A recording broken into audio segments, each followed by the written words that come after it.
I'm back in the story of Esther this evening, which you'd think that I'd planned for Mother's Day, wouldn't you? I hadn't, but I'm going to claim it. You know, it's one of those moments like this beautiful woman, strong woman of faith, of courage, wisdom, and you know, I've been actually really impacted by the story of Esther, what an incredible woman she is. Now, this is a mini two-parter that I started last week, and I'm finishing up today. And the title that I talked about last week is just this concept that God is always working. Whether we can see it, whether we can feel it, but God is always moving. God is always orchestrating things. Now, today I've got I don't know whether it's a catchy title. I'm not sure about it. I've called today, Every Knee Will Bow and Every Wall Will Fall. Just the deafening silence was just incredible. But every knee will bow and every wall will fall. So let me give you a tiny recap in 1 minute of what we looked at last week. I'm just aware that not everybody will have been here. Some of you will really know the story of Esther, but for some of you this is quite new.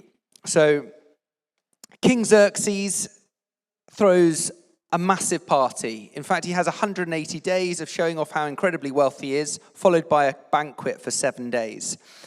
At the end of the banquet, he invites up his queen, who's called Queen Vashti, and he's a bit like, please come and parade yourself in front of all my mates. I want to show off how beautiful you are. Queen Vashti, in her infinite wisdom, turns him down and says, that's a terrible idea. I am not going to do that. And so King Xerxes basically dethrones her. So the hunt is on for a new queen. They send out commissioners into all parts of the Persia at that time. And so 127 different provinces. They come back with ladies who come to be a part of the king's harem for that next year. They have various beauty treatments during that period. But the upshot is that Esther is the queen that is chosen by the king. Now, a key detail that you need to know is that at no point does Queen Esther tell the king that she is Jewish. And that is really a big part of this story. So things are going well into chapter 3 of Esther. And we have the villain who is called Haman. And Haman becomes upset with Esther's uncle, who's called Mordecai. He's also a Jew, and the issue is that Mordecai will not bow down to Haman, and because he believes in God, he's not going to bow down. And so what happens is Haman gets incredibly frustrated, goes into a fit of rage, and then says, as a result, I want to actually annihilate the Jews who are in the Persian Empire at this point. So, I mean, it's a huge thing. Goes to the king, King Xerxes, who writes a decree saying that this is actually going to happen. So we have got a genocide moment on our hands. So that's kind of the backdrop, and it's so important to understand the scale of what we're talking about in this moment. So hugely awful moment. So Mordecai comes to Esther and says, Esther, you cannot stand by and just watch. You are married to the king. You have got to do something. You have got to act. Maybe you've come to be the queen for such a time as this, which will be a very famous verse that many of you will heard about. So I spent some time last week in chapter 4, verses 15 and 16. I'm just going to pick it up. It says, then Esther sent this reply to Mordecai. Go gather together all the Jews who are in Susa and fast for me. Do not eat or drink for 3 days, night or day. I and my attendants will fast as you do. And when this is done, I will go to the king, even though it's against the law. And if I perish, I perish. I think that's like, for me, probably the most profound part of the book. And if I perish, I perish. I am willing to lay it all down. I know that this could cost me my life, but actually I have no choice. I have to do this before the Lord. I've got to give this a go. I've got to try and use the influence that I've been given because I'm the queen for this moment. And I spoke last week about how Esther, before she went into the king's throne room, she went into God's throne room. And that's the picture of what we have for these 3 days. What she does is she fasts and she prays and she calls everybody that she knows and she's like, we have got to intercede. So rather than just rushing, bang, straight into this next moment, she's like, no, this is an intercession moment. Call the people to pray. The future of her people and her life are on the line. Now, God was preparing Esther in the waiting. And so I just want to start by coming back into this passage, this chapter 4 piece, and just saying there is something profound going on in the waiting. Now, I don't know about you, any of you who have to wait for anything in life, but generally we hate waiting, don't we? It's like waiting for anything, waiting for news, waiting for news about a job, a relationship, an illness, waiting for results in exams, waiting to have a baby, waiting for God to break in. When we've decided that we want to see something, it's like, oh, but I'm in the waiting. And anybody that tells you otherwise is lying. I just haven't met somebody that's like, do you know what I really love to do in life? I love to wait. I love to be really frustrated and waiting. It's like, what's wrong with you? So waiting is really hard when we care about something or somebody. Now, I've noticed this in my own life this week. I'm waiting for some news, and I have felt deeply grumpy all week. Like, confession moment. And anybody that's been around me this week knows that I've been grumpy. It reached the point where Paul Cruchley, who many of you will know, he kind of WhatsApped me this week and was like, yeah, mate, just checking in. You okay? It's like, oh man, is it that obvious? You know, when you get that moment, you're like, are you okay, James? And I'm like, no, I'm grumpy. Like, just that official moment of I'm grumpy because I'm waiting. I'm waiting for a situation and I'm waiting for some news about something. But at least you know that I'm speaking out my experience. It's not that I always get this right. Now, the Lord spoke a word to me. So I want you to go back a week. Last Wednesday, the Lord spoke to me really, really profoundly and really clearly. It was not a prophetic word from somebody else. It was a moment in my time with the Lord where he spoke a word. And he said, I want you to stand on that word. And I've utterly failed to do that all week. and I don't say that in kind of I've really failed in this moment. The Lord gave me a word that I just hadn't been able to hold. And on Thursday this week, I suddenly took that word and I was like, I can now hold it. My situation hasn't changed. What happened was, I was like, I have got to fast because I'm not okay. I'm really grumpy. I'm not nice to be around. I've got to see the shift. Now, I don't know when this piece, sorry, it's not an illness thing, just so you know. I don't want to shake you all. Do you know what I mean? And be like, oh, what's going on with James? It's nothing that most of you will care about. But in my life, it's a big deal. And on Thursday, I was like, I've got to pray about this. I've got to see some breakthrough because I don't know when this situation is going to shift. And actually, on Thursday, I had this moment where I was like, I felt the release of the Lord. It's like, it shifted. My circumstance hasn't changed, but it shifted, and I feel completely different. And I'm just aware that in the Christian life, so many of us have to wait, don't we? I mean, it's just part of life, waiting. And so the Lord, we see in Esther the wisdom in the way that she waits. And so the phrase that I want to give you is strength in the waiting. Strength in the waiting. Esther was determined to wait on the Lord and allow him to guide her thoughts and help her frame her words. During a waiting period, God is not only working in our hearts, he's also working in others' hearts. And I think that's, again, what we're going to see later in the story, is that God wasn't just working in Esther, he was working in the king. And it was his perfect timing that came about. Now, I just want to dive. There is a beautiful part in Isaiah 40, verse 31. And I just want to take a moment just to unpack this, because I felt like the Lord was like, I want you just to speak into this strength in the waiting this evening. Some of you will know this, but they that wait on the Lord will renew their strength.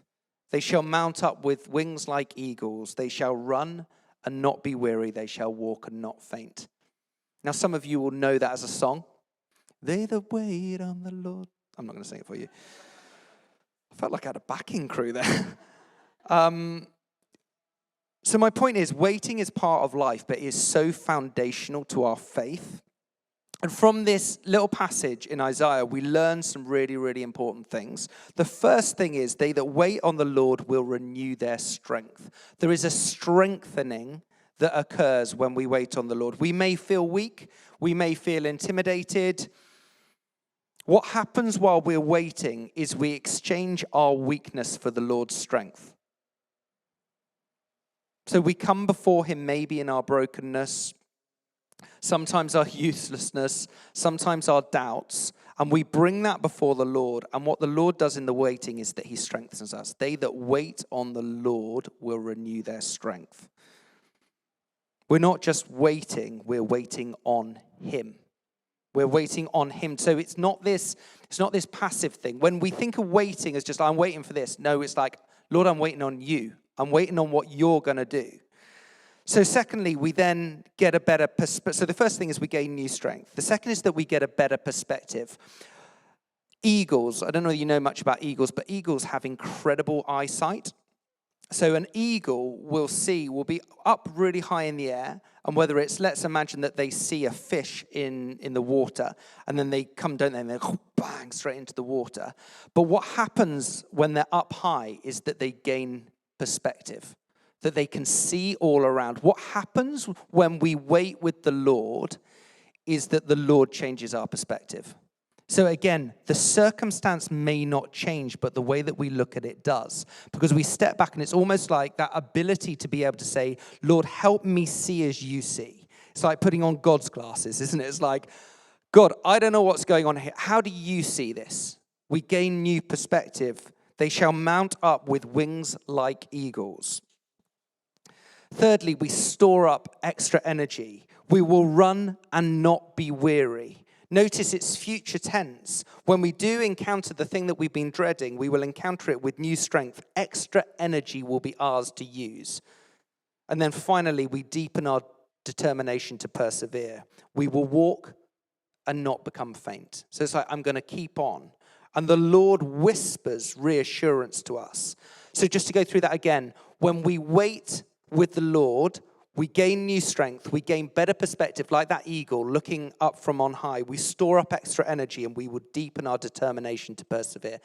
It's so important how we wait. There will be so many things that we wait on in this life. At the same time, during a period of waiting, it can feel like everything's invisible, isn't it? It's like, Lord, where are you in this moment? And you could easily tell yourself, I'm waiting in vain, nothing's going to change. But when the enemy's message comes into your mind, you need to kick it out and you need to reject it. And you need to say, Lord, what is it that you're doing in the waiting? How are you forming me in the waiting? That was a mini tangent about waiting. But it's not. It's really my first point. Strength in the waiting. The way that Esther waited was so beautiful. And then we come into this point of, if I perish, I perish. If I die approaching the king and trying to save my people, I die doing the right thing.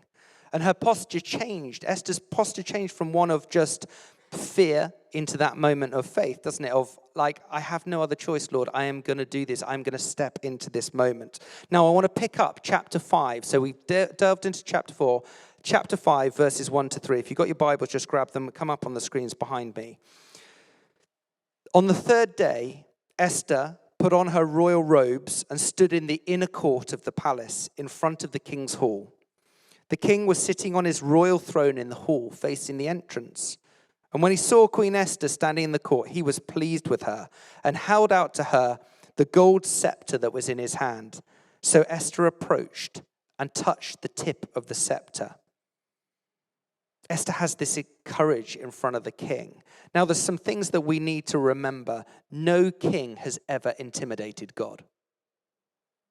I know that sounds really obvious, but we in this world, often we're kind of overwhelmed by other people, aren't we? It's like, no king's ever intimidated God. God can handle anyone. Absolutely anyone. And Esther walks in that confidence. She stands before the king reconciled with God. She knows the cost. She's aware of the risk. When the king saw her standing in the court, she obtained favor in his sight, and he extended his golden scepter to her. And remember, without that gesture from the king, she would die. And now confident, she touches the top of the scepter, making a connection with the king. Into verse 3. Then the king asked, "What is it, Queen Esther? What is your request? Even up to half the kingdom, it will be given to you." "If it pleases the king," replied Esther, "let the king together with Haman come today to a banquet I've prepared for him." I love that. Esther doesn't know what to expect. And the king simply says, "What's on your mind? What's troubling you?" In fact, he goes even further. He says, "What can I do for you? Esther, just name it. What is it that I can do for you?" There's no limit. Up to half the kingdom. He's saying there's no limit to what I want to do. Just name what you want me to do. Now, this is her moment. And you can imagine Esther being like, right, it's time to step through this door. What does she do? She holds back. She's like, because it's not the Lord's timing yet. She isn't in a hurry. She's not revengeful. You know why? Because she's been waiting on the Lord and she's been strengthened in the waiting. And look at her response. This is beautiful. And Esther said, "If it please the king, may the king and Haman come this day to the banquet that I've prepared for him." I want him to come to this banquet. I want you to realize for 3 days Esther's been fasting. What's she been doing at the same time? Preparing a banquet.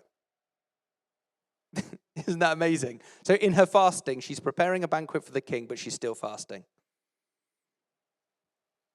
Notice what Esther doesn't do. She doesn't point a finger at Haman at this point. She doesn't rush ahead telling the king what's troubling her. She doesn't play on his emotions or try to manipulate him by bursting into tears. She very calmly says, "I've planned a banquet and I'd love to have you and Haman attend." Great idea, the king says. Banquets are my thing. That's not actually in the text. But we know that the king loves a good party, so she's got him. Then the king said, "Bring Haman quickly that we may do as Esther desires." So the king and Haman come to the banquet which Esther had prepared. While at the banquet, the king asks again, "What can I do for you, Esther?" And her response comes again. Her response, "Come again to the banquet that I'm going to do tomorrow." This thing's dragging out, isn't it? It's like, okay, you've been to this banquet. Do you know what? I'm going to do another one tomorrow. Why don't you come? And I will then tell you what I want you to do. Haman comes out of this banquet. He's the villain, just so that you remember. He comes out of this banquet so pleased that Esther's invited him. And he goes back to his family and he starts boasting. He's like literally beaming. "Oh, you never guess where I've been. I've been at a banquet with Esther and the king." You know, this is the culmination of his life. He's like, this is amazing. He's feeling so proud of himself. And then he also goes to them, "Well, do you know what? What's even more amazing? I'm going back tomorrow because I'm that great." But we pick it up in Esther 5, verse 13. He says this. So he's boasting to his family, "But all this gives me no satisfaction as long as I see that Jew Mordecai sitting at the king's gate." So as he comes out of the banquet, he sees Mordecai the Jew, and suddenly he's full of a fit of rage all over again. He's got angry. Verse 14, his wife Zeresh and all his friends said to him, "Have a pole set up reaching to a height of 50 cubits. Just so you know, 50 cubits is 75 feet. Just picture that in your mind. That's really high. That's 51 and a half feet to the ceiling. I've just made that up. I've got absolutely no idea how high it is to the ceiling. I just thought if I said it confidently enough, you'd all be like, wow, that guy's pretty smart, isn't he? I mean, it's a complete lie, but I've got no idea. That's probably not 75 feet.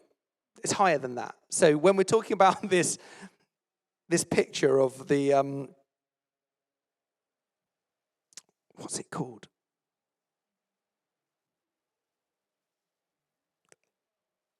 Pole. Yeah. I'm really sorry. It's the second can of Pepsi Max has literally messed with me. You know, I tell you what, it's one thing having a mind blank when there's nobody looking at you. There's another when you're like, there's nothing in there. And they're all looking at me thinking, what's the word, pole? Yeah, great. So basically, if at any point during this you see me blank, just shout out a word.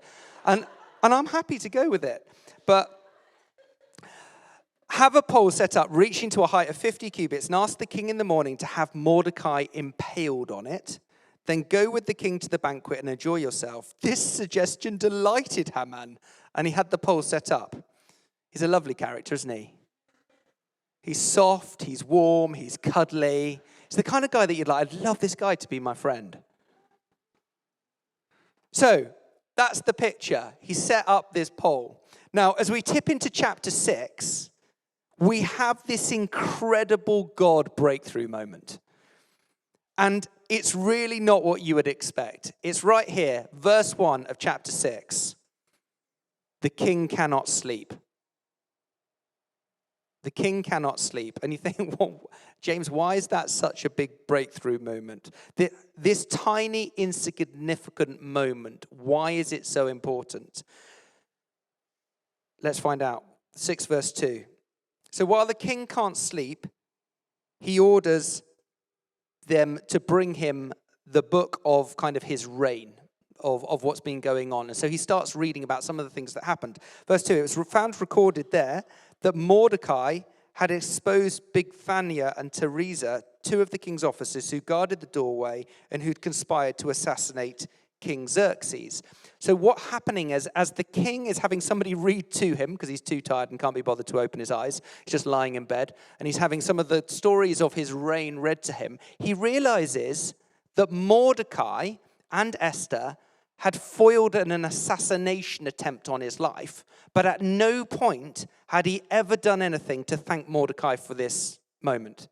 So can you see how this really innocuous moment of the king's can't sleep, decides to get out a book and start reading about it, and in this moment he starts reading about Mordecai and goes, everything's got to change. What honor and recognition, verse 3, has Mordecai received for this, the king asked. Nothing has been done for him, his attendants answer. The turning points of life and the significant events are often subtle. We have to learn to see God in the small moments. And a sensitive heart is required to detect these changes. In the mystery of God's timing, subtle things occur that the sensitive heart can pick up. And that's the role that wisdom plays in life. Reading life's subtleties is what Christian maturity is all about. And rather than kind of thrashing around and thinking, I'm not going to make it through this, I'll never hear God's voice, we determine in wisdom to watch for the slightest turning of events.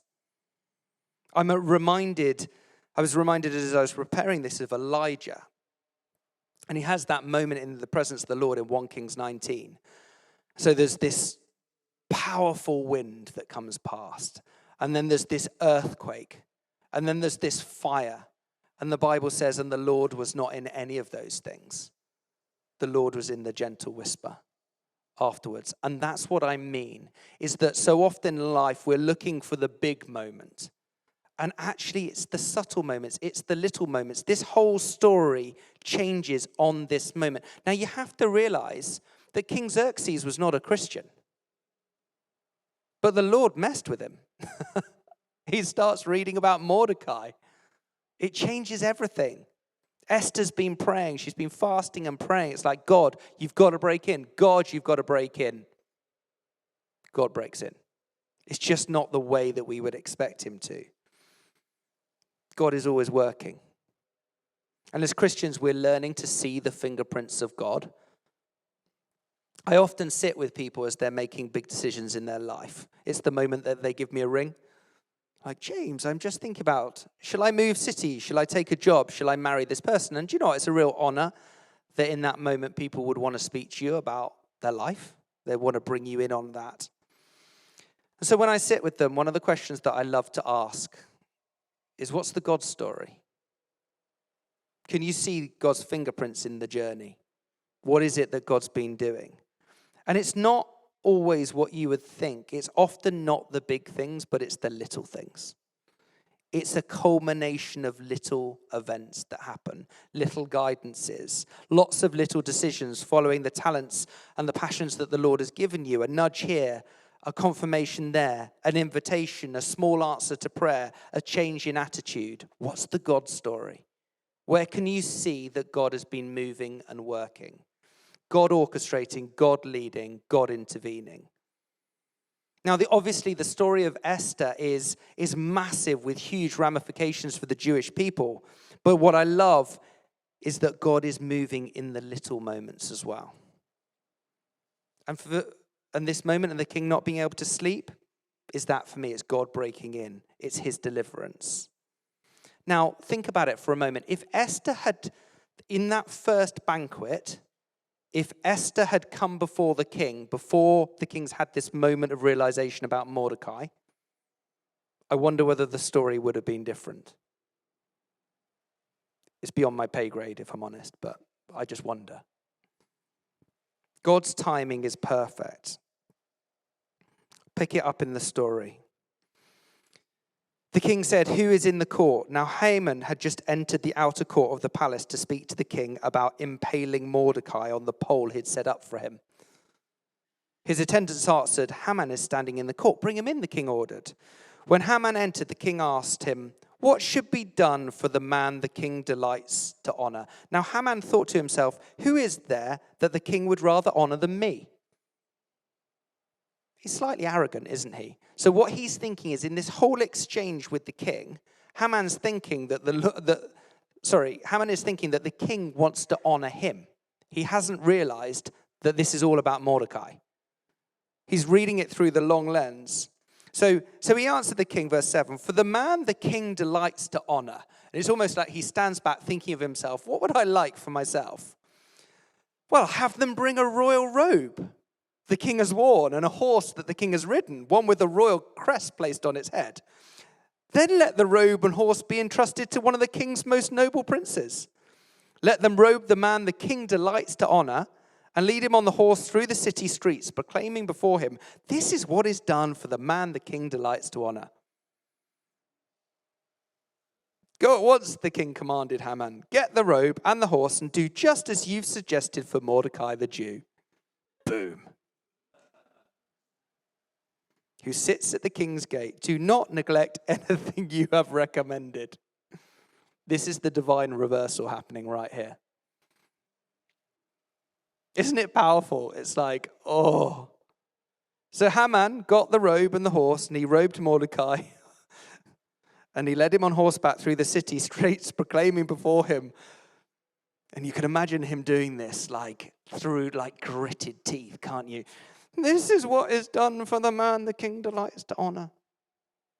It's just this awful moment for him. Afterwards, Mordecai returned to the king's gate, but Haman rushed home with his head covered in grief and told Zeresh, his wife, and all his friends everything that had happened to him.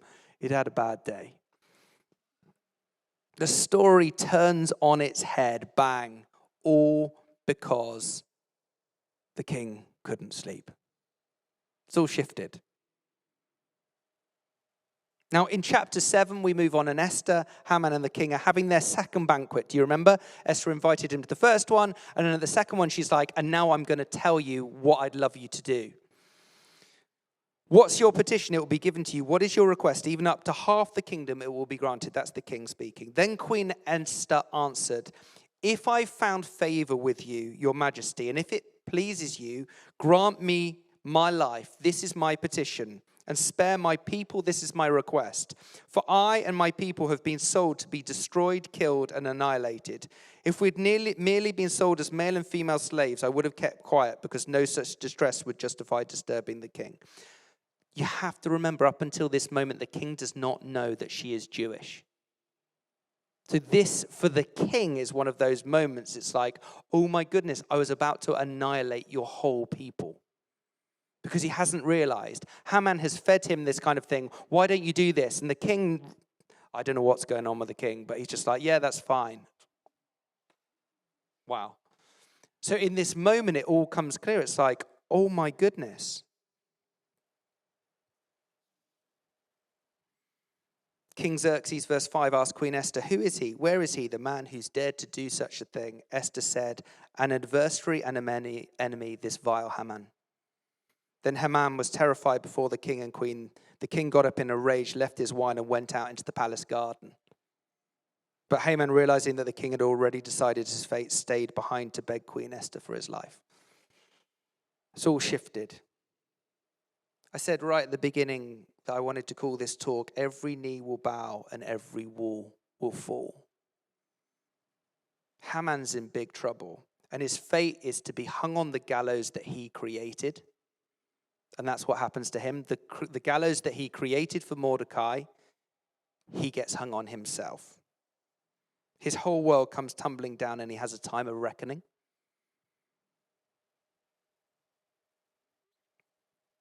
One day, every single one of us will stand before Jesus and give an account of our life. It's a big moment, isn't it, when you think about it like that's what the scriptures talk about. We are going to give an account of the way that we've lived. Every knee will bow and every tongue will confess that Jesus Christ is Lord. Everything will be brought into the light. Every injustice will be righted. So there is breakthrough now, and we see that in this story, but there is also breakthrough in the future. There's redemption in the future. Because the truth is, we go through this life, sometimes there are moments of breakthrough, like I've said, but there are some things that might happen in our life that will never be righted in this life. There are some injustices that might well happen to us that can't be righted.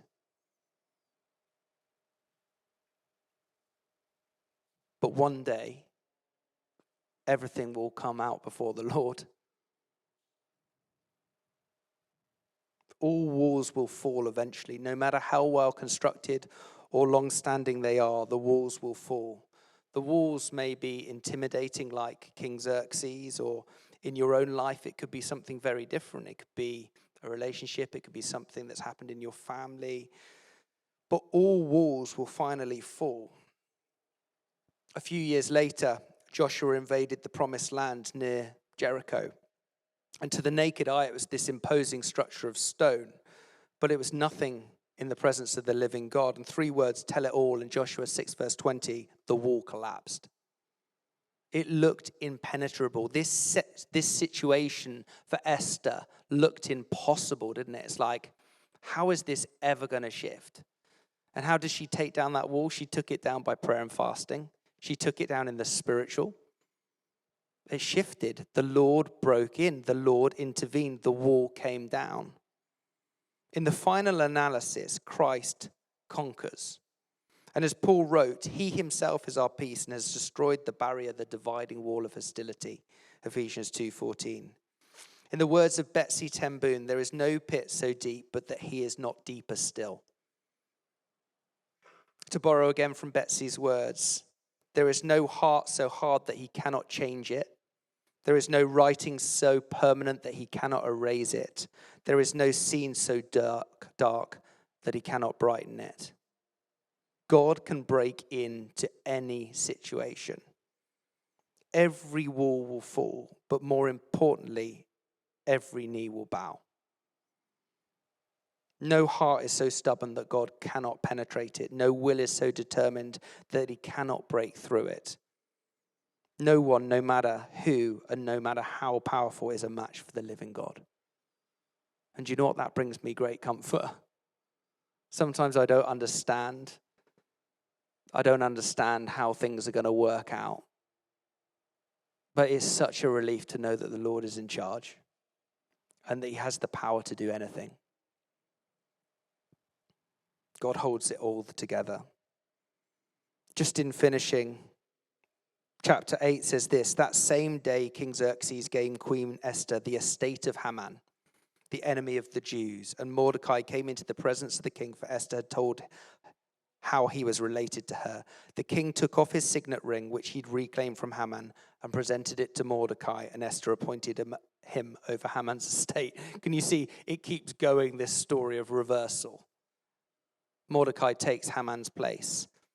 And then in the last couple of chapters, we see the overriding of the decree that's gone out, that Esther actually comes before the king and begs him. It's like, you've got to do something to change this decree. And so what he does is he writes another decree, and it's actually Mordecai who writes the decree on behalf of the king, basically saying that the Jews are allowed to defend themselves against any attack.